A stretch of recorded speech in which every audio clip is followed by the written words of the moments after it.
Welcome back, everybody. My name is Tucker, and welcome to me making a whole bunch of people upset on the internet, also known as NBA Player Rankings. In today's video, we're doing the point guards. You can see how I have these categories split up. We have Superstar, which is the top tier. Then we have All-NBA, All-Star, Solid Starter, and Bum. And we have all 30 starting point guards in the NBA as of the making of this tier list here down below. Okay, let's just go ahead and get into it, beginning with Lonzo Ball of the New Orleans Pelicans. I'm going to go ahead and put him in the solid starter category. I really don't think that is up for debate. Could be a future all-star potentially. I think he does have a good amount of potential as a playmaker and as a defender and as an improving shooter, but right now he's going to just go in the solid starter group, as is Patrick Beverley of the LA Clippers. Another guy that can defend, can shoot it a little bit, is not going to be asked to do a ton on the ball though, in contrast to Lonzo Ball, but still a solid starting point guard in the NBA. I'm not going to spend a ton of time on guys like this where I don't really feel like there's much of a debate. Speaking of a guy that there might be a little bit of a debate about is Eric Bledsoe, and the conversation would be all-star or solid starter, right? I'm going to go solid starter because I don't really trust him in the postseason, and I feel like if you're an all-star, I should have a little bit more confidence in you in the postseason and in the playoffs than I do in Eric Bledsoe. Good player, but I'm going to put him in the solid starter category. Next up now, Malcolm Brogdon, a guy that played at an all-star caliber level this year, but hadn't really shown that at any other point in his career. So you might be thinking, where is this kind of guy going to go?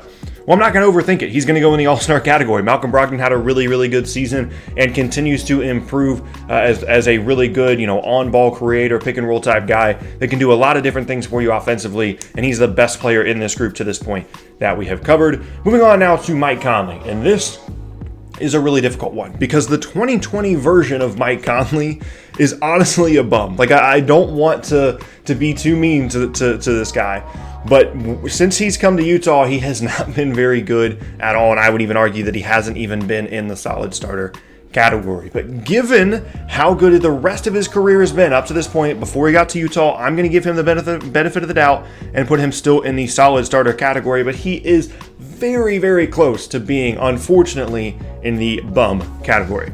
Next up now, pretty easy one. Steph Curry going to go in the superstar category. Above All-NBA level, he is going to be one of, if maybe the only superstar in this entire list, someone that is an outstanding shooter, a transcendent player, can be a top 5 player in the league, and one of the few players on this list that could say that at any point in their careers. Next up now is Luka Doncic, and I think this is tough because the comparison here is either superstar or All-NBA, because at times this season, Luka Doncic, when healthy, has been an MVP candidate, which would obviously be a step above All-NBA. For right now, even though it kind of hurts me to do so, I'm going to put him in the All-NBA category. But keep in mind, this is only his second season, so it's certainly not an indictment on him at all that he shows up in the All-NBA category rather than the superstar category. I fully expect him to be in the superstar category later on in his career. Next up now is Deon Fox, and I'm actually gonna put him in the all-star category here. And I know that the case should probably be made, he's a solid starter. He didn't make the all-star team, blah, blah, blah.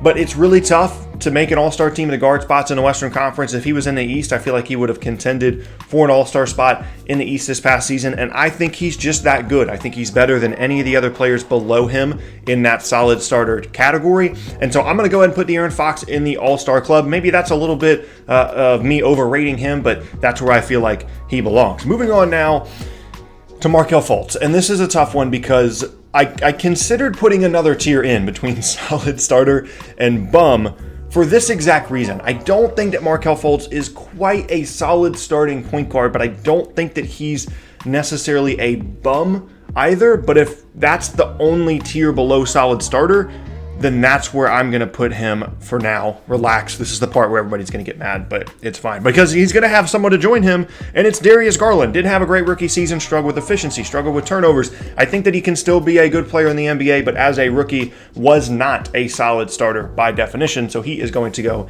in the bum category. Now, we have Devonte Graham, and even though I'd like to put him in the all-star category, he's going in solid starter as well. Good shooter, can play make, can score. Not necessarily a hugely impactful player to the point where he is going to be an all-star, but still a very solid starting point guard. I feel comfortable putting him there. Next up now, Kyrie Irving. And this is a tough one because I think talent-wise, Kyrie Irving is still absolutely an All-NBA caliber player. He struggled with injuries. He struggled with team dynamics, struggled with chemistry. He struggled with a lot of different things over the last 18 months, right? And so you might you might be thinking, okay, maybe he's going to bring him down from All-NBA down to All-Star. I'm not going to do that. And maybe you want to say that I'm biased because I'm a Nets fan. I don't really care. Like, this is the part where people get mad on the internet for no reason. Kyrie Irving, talent-wise, is still an All-NBA caliber player. He is still an All-NBA caliber point guard, and that is where he is going to go for me. Moving on now to LeBron. When I was talking about Steph earlier and I was talking about, him potentially being the only superstar on the list, I didn't realize that this list had LeBron James as a point guard. Obviously, it makes sense. I just didn't realize positionally it was going to categorize him that way. He, of course, is in the superstar category. Don't really need to explain that one. Next up now, Damian Lillard is going to go in the all-star category. I feel like perennially, Damian Lillard is the guy that I see most on Twitter about, oh, you guys don't recognize him enough. He's super underrated. Very, very good player. Outstanding player. All-NBA caliber guard. Not putting him in the superstar category, though. He does not belong in the same category as Steph and as LeBron. Very, very good player. All the credit in the world to him, but the superstar category is reserved for all-time caliber players, and that is not where Damian Lillard is right now. Moving on now to Kyle Lowry. Toronto Raptors fans are not necessarily my biggest fan, and that puts a little bit of extra pressure on this pick. We've got All-NBA and we've got All-Star to pick between here for Kyle Lowry. He's absolutely an All-Star caliber point guard. The question is he an All-NBA caliber point guard? I'm going to say no, and people are probably going to get upset, but I just don't see that ceiling from Kyle Lowry from a scoring standpoint that I see from the other guys above him on this list. I don't really feel the need to continue to explain my own opinion that I've explained over and over and over and over again about the general lack of ceiling. So I'm just going to put Kyle Lowry in the All-Star category, and we're going to move on. Next up now, Ja Morant.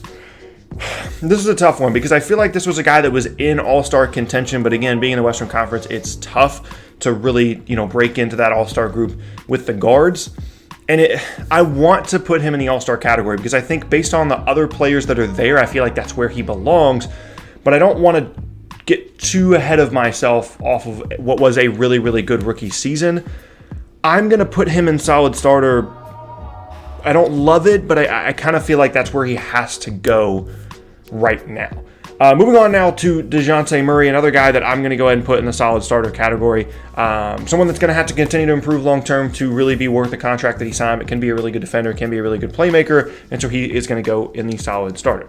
Next up now, Jamal Murray. Another one that I wasn't really looking forward to ranking here because I know that people have strong opinions about Jamal Murray. I'm going to tentatively put him in the All-Star category because from a scoring and a playmaking standpoint, I do think that he's really good.